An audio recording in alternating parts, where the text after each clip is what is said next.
pagi Sobat Rupiah, ketemu lagi dengan Gita dan juga Mbak Evita. Halo di podcast Angkringan BI Jateng. Nah kali ini episode yang ini spesial sekali karena ini episode yang sebenarnya membahas lanjutan dari episode yang lalu tentang UMKM, dimana teman-teman ini ternyata sangat antusias pengen tahu pengembangan UMKM di Bank Indonesia nih. Bahkan kemarin tuh reach-nya sampai 16.000 lebih loh di Instagram. Terima kasih teman-teman. Nah makanya nih karena teman-teman happy, senang dengar tentang ini, kita juga mau banyak sharing dan cerita. Untuk itu hari ini kita hadirkan narasumber yang sangat luar biasa yaitu Kepala Perwakilan Bank Indonesia Provinsi Jawa Tengah, Pak Rahmat. Selamat pagi Pak Rahmat. Pagi. Say hi Pak buat teman-teman. Halo, hai. Ini kita ngobrol santai ya Pak ya. Yo, monggo. Kita mau nanya-nanya tentang UMKM. Jadi ini singkat cerita kemarin kita sharing Pak ke teman-teman tentang pengembangan UMKM di BI. Apa hubungannya Bank Sentral sama UMKM? Kemudian sampai dengan kita bahas gimana caranya jadi UMKM binaannya BI. Ini respon dari teman-teman sangat luar biasa dan banyak juga yang pengen jadi UMKM binaannya BI. Wah, nah sekarang nih mumpung kita mau ada kegiatan flagship UMKM Gayeng 2023. Nah ini kita pengen cerita ke teman-teman nih, UMKM Gayeng ini merupakan salah satu kegiatan nyata dari BI Jateng untuk memajukan UMKM. Jadi boleh ya Pak ya nanya-nanya ke Bapak ya tentang UMKM Gayeng. Mungkin boleh saya nanya dulu ya Mbak Evita pertama ya. Boleh nggak Pak dijelasin sebenarnya UMKM Gayeng ini apa sih gitu? Apakah hanya pameran UMKM yang seperti pada umumnya atau ada hal-hal lain yang menarik dari UMKM Gayeng? Iya, jadi kenapa BI mengadakan UMKM Gayeng kan karena memang kita ingin meningkatkan atau mengembangkan UMKM di daerah-daerah. Mungkin yang waktu podcast kemarin udah dikasih tahu ya, apa sih kaitannya Bank Sentral dengan UMKM gitu toh? Ya sebenarnya kita ingin membantu pemerintah untuk menekan defisit neraca berjalan kan gitu ya. Gimana caranya? Caranya ya jangan terlalu banyak konsumsi barang-barang impor. Itu yang pertama. Yang kedua yang agak susah ya meningkatkan ekspor. Nah salah satunya cara meningkatkan ekspor ya dari UMKM ini kita bina. Kan ada 4 ya kategori UMKM ya. Iya, kelas UMKM. Apa yang potensial ya? Pertama potensial, sukses, terus digital, terus digital ekspor. Nah, ini yang UMKM Gayeng ini yang memang kita pilih dari sekian banyak UMKM yang memang kira-kira dia sudah dikurasi ya. yang kira-kira dia barangnya itu memang memenuhi selera pasar di Asia maupun di Eropa. Kan kita ada 2 kan, di Singapura untuk Asia dan di Belgia di kota Antwerp ya. Iya. Jadi ini nggak cuma di Indonesia ya Pak ya? Gitu. Terus kalau misalnya kan maksudnya bisa sampai go internasional gitu ya Pak ya. Nah kira-kira misalnya yang dipilih untuk yang di Semarang, terus ada yang dibawa ke Singapura sama Belgia tuh yang bedanya kayak apa gitu, ada nggak Pak? Iya tentunya kan kita sudah punya apa istilahnya, kita sudah punya market intelligence gitu mungkin ya Pak. Ada agregator kita di mana di Belgia maupun di Singapura, dan dua-duanya kan diaspora Indonesia ya, orang Indonesia yang memang bermukim di Belgia dan di Singapura, dan dua-duanya kan sudah sekian lama tinggal di sana gitu loh, dan mereka pastinya udah paham apa namanya selera masyarakat Eropa maupun masyarakat Asia tuh kayak apa. Asia kan kayak di Singapura, Malaysia, dan Singapura kan jadi kayak semacam displaynya Asia Tenggara untuk orang-orang, karena kan di kota hub ya. Jadi ada orang Amerika, ada Londo Amerika di sana, ada Londo Inggris, atau ada tempat transit lah ya Pak ya, orang jalan-jalan gitu kan. Londo Jepang atau mana toh. Nah mereka dan kita kan nyari tempatnya juga memang tempat-tempat yang memang strategis gitu loh, yang kira-kira memang banyak dikunjungi oleh turis-turis gitu loh. Oke, emang UMKM ini juga berarti tidak semuanya langsung bisa di display di sana ya Pak, artinya ada Nggak kurasi bisa, harus dulu lolos ya dulu. dari sisi produknya dan kemampuan dia menghasilkan barang ya. Betul. Maksudnya kalau tiba-tiba kalau ekspor Pesanannya tuh nambah. pesanannya kan banyak, misalkan berapa kontainer. Nah ini harus Betul. dipastikan UMKM-nya juga bisa Mampu. Ready, ready ya. untuk Makanya kan dari 4 produksi. kriteria UMKM tadi kan harusnya ada peningkatan kapasitas kan, kapasitas produksi, kapasitas penjualan, kualitas barang gitu toh. Makanya dia sampai ke level terakhir kan go ekspor gitu. Luar Dan go biasa. ekspor ini memang sudah terbukti dan sudah melewati tahapan-tahapan itu. Oke, Enak jadi banget ya jadi UMKM binaan dianterin BI loh difasilitasin. ke luar negeri gitu kan. Nah ini Jadi UMKM nggak hanya Gayang ini luar biasa anaknya banget. sekolah dianterin ya, tapi juga UMKM-nya dianterin ya, tapi nggak ada bayar SPP ya. Nah ini kan UMKM Gayang ini tahun ini kembali mengangkat tema Go Grande, Go Green, Sustainable, Green and Export. Nah ini kalau tadi kita bilang ekspor ini kan kita udah Jadi dijelasin green, ya, sustainable, digital, and export. export. Nah kalau green, sustainable, digital itu sebenarnya larinya kemana ya Pak ya? Iya, karena kan saat ini waktu kita kemarin G20 kan Indonesia jadi apa istilahnya presidennya G20, presidensi G20 itu tema yang diangkat adalah green economy dan circular economy. Kenapa ya? Karena memang eksploitasi dari dunia industri itu sudah terlalu Besar sudah ya? terlalu tinggi eksploitasinya sehingga merusak lingkungan ya. Termasuk perubahan iklim Perubahan sekarang ini iklim, Pak ya. Iya, betul, ya kan? betul. Katanya ada kemarau tapi kemarau basah. Kemarau basah, harusnya kemarau tapi basah, Basah, masih ada hujan. iya. Harusnya hujan tapi ada panas, artinya. Iya. Nah, itu yang kalibrasinya udah agak-agak. artinya untuk apa? Untuk petani untuk menanam aja udah bingung karena musimnya sudah tidak teratur terduga. lagi, tidak terduga. Nah, makanya presidensi G20 kemarin tahun lalu itu mengangkat tema green economy dan circular economy. Apa sih intinya sih circular economy itu nggak kepengen waste dari dunia industri itu, di industri pengolahan itu berlebihan. Karena dari waste itulah akan muncul kerusakan lingkungan, apakah berupa bentuknya sampah plastik terutama, jangan sampai nanti di laut ikannya nggak ada, yang ada botol plastik ada iya. ngambang di laut gitu loh. Polusi udaranya juga jangan berlebihan. Nah itulah yang disebut circular economy. Apa sih contoh yang gampangnya kalau di Jawa Tengah itu ya pertanian terintegrasi dengan peternakan. Kan buangan ternak juga kan bisa menyebabkan gas metan ya. Nah, itu dibuat pupuk, kita apa istilahnya di fermentasi dengan tumbuhan-tumbuhan yang hasil sisa panen gitu kan. Jadi antara pertanian dengan peternakan tuh bisa terintegrasi dan dia jadi zero waste. Iya, jadi kayak terdaur ulang, jadi kayak kembali circular gitu ya. Circle, go in circle.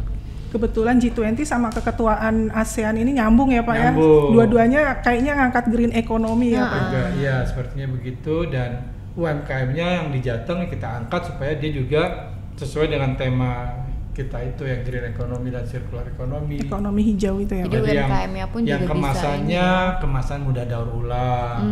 Yang waktu produksinya tidak banyak limbahnya. Jangan pakai bahan kimia untuk pewarna makanan atau apa. Termasuk bahannya juga kalau bisa bahan lokal. Bahan yang lokal yang bagus. Karena orang-orang di luar itu sangat teliti. ya, concern sekali apalagi ya. makanan ya. Makanan tuh mereka sangat buru-buru makanan. Pakaian aja mereka kalau nggak eco friendly mereka nggak mau pakai. Iya, betul. Karena itu juga nanti akan berdampak ke nasib anak cucu kita ya makanya ke depannya. ada sustainable. Setelah grande itu kan green pertamanya, keduanya Green, sustainable. Syarat sustainable ya green gitu loh. Supaya bisa berproduksi terus dan terus habis itu nggak ada ya, kalau bisa sih usahanya sampai panjang umurnya jadi ya Pak. Lingkungannya sustain. Kalau lingkungannya sustain kan berarti kan si aktor ekonominya, si pelaku ekonomi juga akan sustain usahanya kan gitu. Iya. Jadi Gimana ada kalau kita jalan. bilang kita bikin apa misalkan beras organik misalkan, kalau lingkungannya rusak ya nggak akan bisa bikin beras organik lagi Iya, atau iya. sayuran organik lagi. Produktivitasnya turun lah ya Pak. Produktivitas angkanya. turun. Kan nanti ada UMKM yang mengolah pangan yang organik misalkan. Nah kalau lahannya rusak karena pupuk non organik, ya kimia itu ya, nggak sustain alamnya, nggak sustain usahanya. Gitu. Oke, Iya. oke. Jadi dari UMKM Gayeng pun ini UMKM-nya juga dikasih pendekatan green economy Betul. ya. Jadi sampai di sektor real banget nih sebenarnya Benar. ya, nggak cuman di tataran kebijakan aja, tapi prakteknya pun juga ada di sini. Dan Jawa Tengah sangat bisa untuk melakukan green economy atau circular economy karena kan kita lumbung pangan nomor nasional. 2 Iya, kan iya. setelah Jawa Timur. Iya. Berpotensi banget ya. Dan paling mudah, nggak terlalu banyak makan biaya untuk di sektor-sektor yang pertanian, peternakan gitu loh. Dan karena di Jawa Tengah sendiri penyumbang PDRB terbesar kan industri pengolahan. Nah, industri pengolahannya didominasi oleh industri makanan, Minuman. UMKM kita Mamin juga. banyak yang bergerak di bidang Makanan. mamin, makanan Iya, minuman. betul banget. Jadi luar biasa banget ya, kita udah tahu nih UMKM Gayeng ini pamerannya ternyata nggak cuma di Indonesia, ada di Belgia, ada di Singapura. Kemudian UMKM-nya pun juga sudah terkurasi. Dari sisi barangnya sudah siap ekspor, dan kalau yang dari sisi kapabilitasnya dia juga sudah dinilai ya akan sanggup untuk memproduksi permintaan ekspor. Sesuai dengan permintaan. Ya betul. Kemudian kalau dari sisi acaranya nih Pak nih, kira-kira ini ada keseruan apa di UMKM Gayeng? Ini diselenggarainnya di mana? Orang-orang bisa datang kemana? Dari kapan sampai kapan? Mungkin boleh diceritakan sedikit nggak? Iya, ya terutama yang di Semarang ya, yang di Jawa Tengah itu kita adakan di Tentrem Mall. Di Tentrem Mall, nah supaya gaungnya cukup luas, kita minta nih H1-nya Bapak Gubernur Pak Ganjar ya. Pranowo untuk cawe-cawe di medsos supaya hadir gitu kan. Nah tapi tidak hanya hadir nanti nih rekan-rekan atau masyarakat Jawa Tengah, tapi juga kita kasih hiburan, gitu. Musik ya Pak. Musiknya tiap Musik hari loh ada kekinian. musik. Iya, Iya. sebenarnya ada musik ya. Di Opcernya kalau nggak salah tuh lihat ada ini ya, Yofi Nuno ya. Penutupannya ada Yofi Nuno. Nah kan pada penasaran deh biarin. Makanya harus datang. Ya. Terus ada lomba juga ya Pak? Ada lomba, hadiahnya juga bagus-bagus kan? Gitu loh. Tapi nggak sampai motor sih. Hadiahnya. Tapi buat nyicil motor bisa loh. DP. Apakah mau beli UMKM dulu? Siapa tahu nanti bisa Menang jualan lomba ya kan? Terus habis itu sustain buat nyicil motor. Ada Bisa voucher ya? juga ya? Ada Pak, nanti ada voucher. Ada. Lombanya juga macam-macam sih. Ada mungkin kayak fashion show gitu ada. Fashion ya? show, terus ada CBP kalau nggak salah. Nah itu kan. Di CBP juga ada kuis-kuisnya. Kan lumayan dapat uang baru untuk lebaran tuh. Iya, semua Iya. pada mau tukar uang baru loh. Ini dapat Semua kalau butuh ini. uang baru buat lebaran. Biar kinclong uangnya kan. Kinclong jangan dilipet ya, tapi ya nanti ya kalau buat kasih THR. Terus ada yang mau ditanya lagi nggak Mbak Evita? Oke Pak, kira-kira sebenarnya kan UMKM Gayeng itu kan udah yang kelima kalau nggak salah kan. Itu kan kita setiap tahun ngadain, itu kan pasti ada keuntungan dan kelebihan yang setiap tahun bertambah. Nah, boleh dong Pak kasih tahu apa sih yang membuat UMKM Gayeng ini akhirnya jadi diselenggarakan bahkan naik terus? kelas terus Iya. penyelenggaraannya. Wah ini kalau saya omongin nanti pasti banyak nih yang pengen ikut nih, apalagi yang rekan-rekan UMKM ya yang belum Iya. bergabung. Iya, tadi kata Mbak Evita kan sudah ini sudah kelima ya. Berarti sudah berjalan 5 tahun. Berarti sejak tahun 2019. Nah, di 2019 itu kita masih sedikit loh, masih sedikit jumlah UMKM-nya, tempat pameran juga masih ada di Semarang, itu hanya 72 UMKM. Nah, tahun 2020 nambah walaupun online karena waktu itu kita pandemi COVID. Nah, walaupun online, meskipun online, jumlah UMKM yang ikut tuh 101. Lumayan kan? Banyak ya. 30-an kan. Padahal pandemi ya itu. Padahal padahal pandemi.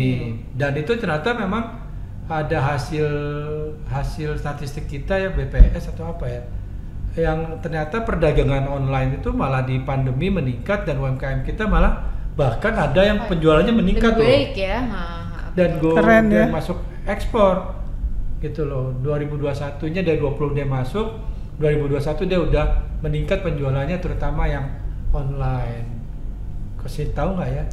Kasih namanya? tahu Pak. Nggak apa-apa. Nggak apa-apa. Nggak apa-apa ya. Salah satunya Naruna. Naruna. Gitu, Naruna, ya. Naruna keramik. Naruna Nah, keramik. terus tahun 2021 meningkat lagi. Ada 101 online, masih yang tahun lalu kan tahun 2020-nya 101 online. 101-nya masih, ada tambahan lagi 51 offline. Luar Dan biasa. nambah satu kota di luar negeri yaitu Singapura. Jadi di Singapura ada 28, di Semarang ada 23. Yang di luar online-nya yang 101. Jadi total ada 152. meningkat terus Naik ya. terus ya, heeh. Jadi serak nih gara-gara karena belum boleh minum kan. Jadi Iya. agak Boleh serak. Pak nanti maghrib. Nah tahun 2022 meningkat lagi, tidak hanya Singapura tapi Di juga Belgia. ke Belgia, di Antwerp ya, bener nggak sih ngomongnya? Iya, betul. Antwerp. Susah sih. Susah ngomongnya sama bahasa Inggris, bahasa Londo. Antwerp. 151 online, terus offline-nya juga ada sekitar 108. Gila nggak? Ngeri ya? Banyak banget loh. Mm-mm. Banyak banget loh. Terus itu Jadi yang Semarangnya 76, Heeh. kemudian yang Belgianya 10, yang Singapuranya 22 UMKM. Dan itu berlanjut walaupun setelah UMKM tetap ada permintaan pembelian. Heeh, setelah pameran ada apa namanya? pembelian. Continuous Iya. apa? Nggak selesai penjualan pas- yang Iya. berlanjut, ada pesanan, tambahan pesanan, business matching lah ya. Iya Pak. Gitu.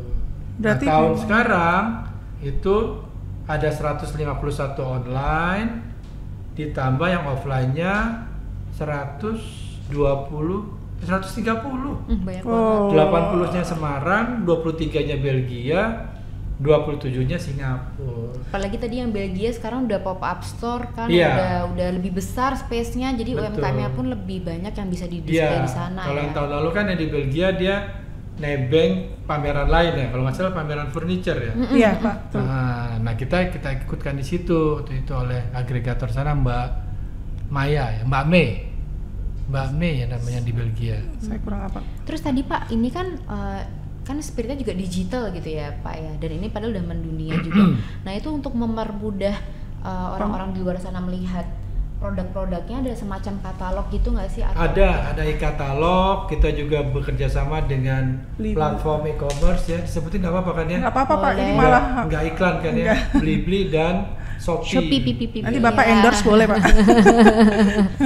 Blibli, Shopee, terus masih ada lagi e-katalog ya. Ada e-katalog. Jadi lebih gampang lah ya kalau yang nggak sempat datang ke Belgia mungkin, atau nggak sempat Iya. datang ke Lagi nggak lewat ke Singapura ah. gitu kan. Ke Semarang juga ya, kalau mudik masih lama ya bisa lewat E-katalog ya. Nanti e-katalog kita kasih tahu kan linknya ya. Iya, nanti ada di Gaya E-katalog juga Expo. kita sebarkan ke Bank Indonesia yang ada di luar negeri, yang ada di mana? Di Singapura, BI New York, BI Tokyo, London, Beijing, Tokyo. Ya, Oh. 6 ya, 6 KPW. Nah luar biasa banget ya ternyata ya. Ini kita udah tahu, teman-teman tadi diceritain ya. Ini contohnya kenapa UMKM BI itu naik kelas terus, karena pembinaannya pun nggak setengah-setengah. Dari dibina, dikasih pelatihan, kemarin udah diceritain ya, sampai packaging aja ada pelatihannya, jualannya, e-commerce-nya juga dilatih bagaimana untuk berjualan secara online. Nah sekarang untuk ajang pamerannya pun Dikasih juga, fasilitas. Iya loh, luar biasa, fasilitas sampai luar negeri. Udah gitu dikurasi dulu, ada fasilitas kurasinya juga. Jadi tuh kalau dikurasi tuh saya pernah lihat waktu itu dikasih tahu ini kurangnya apa, oh ini jahitannya kurang kuat gitu, jadi harus diganti benang yang seperti ini kan juga ilmu ya, luar biasa sekali kan. tarik-tarik gitu ya, Oh, kalau baju kayak gini-gini gitu kan. Iya, sampai diguguk gitu kan. Aduh itu mau dirusak apa mau dikurasi? Ternyata dikurasi ternyata teman-teman. Nah terus tadi juga Pak Rahmat udah menyampaikan di UMKM Gayang ini akan ada banyak hiburan, akan ada banyak hadiah. dan diselenggarakannya di Atrium Tentrem Mall tanggal 12 sampai 15 April. Jadi teman-teman silahkan langsung datang ke sana. Siapa tahu yang merupakan pelaku UMKM ya Pak ya juga bisa terinspirasi. Siapa tahu juga bisa bergabung di tahun-tahun yang selanjutnya ya kan. Kan makin rame, makin gayeng dan makin grande. Oke, gitu Mbak Evita. Ya teman-teman udah dapat semua info tentang UMKM Gayeng tahun ini. Gimana serunya UMKM Gayeng tahun ini dibandingkan tahun lalu, dan pasti pada penasaran. Makanya jangan lupa, tadi udah dikasih tahu Mbak Gita tanggal, tempat, dan waktunya. Jangan lupa dicatat dan jangan sampai kelewatan. Oke, kita akhiri podcast kali ini. Terima kasih Pak Rahmat. Sama-sama. Terima kasih banyak Pak Rahmat udah sharing macam-macam. Jangan lupa datang ya teman-teman, nih Pak Rahmat udah sharing loh di podcast kita, dan jangan lupa tonton podcast selanjutnya tentang UMKM. Assalamualaikum.